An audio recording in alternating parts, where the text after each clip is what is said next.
Hello, I'm Wiley. I'm here to talk about right-to-work laws. My purpose is to persuade, and it is to persuade you that union laborers are positive for workers.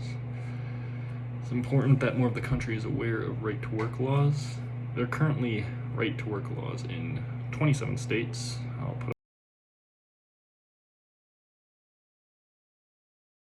up a diagram of those specific states. Around 22% of people are for right-to-work laws, so I am in the minority, but I believe that's just because, who's not for right-to-work laws. So, right-to-work laws, they interfere with the effectiveness of unions, as they basically say it is a choice whether you have to pay your dues, which they need money, unions need money to be effective. So, wages, for example, wages are around 15% higher in states without right-to-work laws, and also they have lower employee benefits. For example, state pensions are lower in right-to-work states, around 5%, as well as, like maternity leave, vacation time is lower, health benefits or health insurance, things of that nature.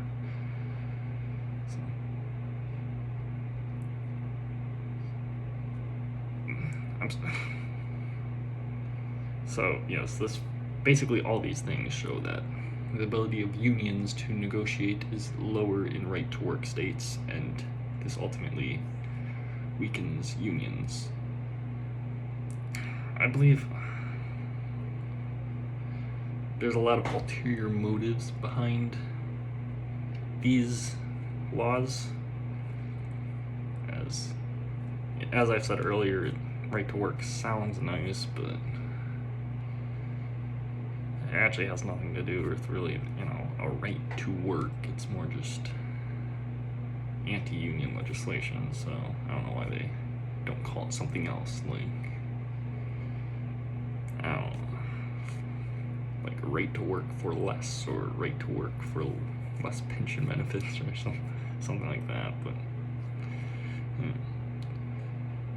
and however, I guess a right to free association could be made, that like the government shouldn't interfere with employees to their business.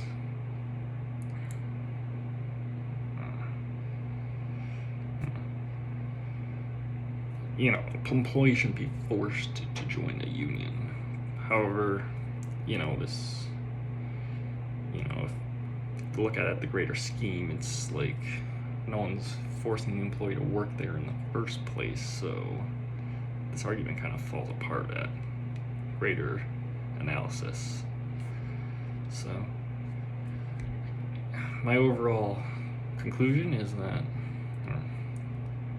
right-to-work laws are bad legislation that reduce workers' rights, and I implore you all to impose these so-called right-to-work laws.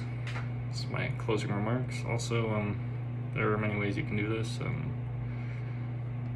You can protest, you can call your local representative and tell them to repeal right-to-work laws in states that have them, and states that don't have them, let them know you're very much against these so-called right-to-work laws. I don't want to get political, but mostly right-to-work laws tend to be passed in red states, and as you've seen in the last diagram, and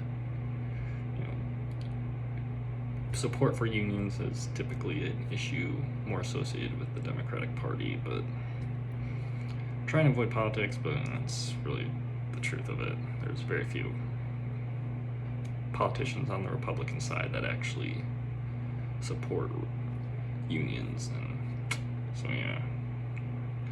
Anywho, that's my speech, and hope you enjoyed it.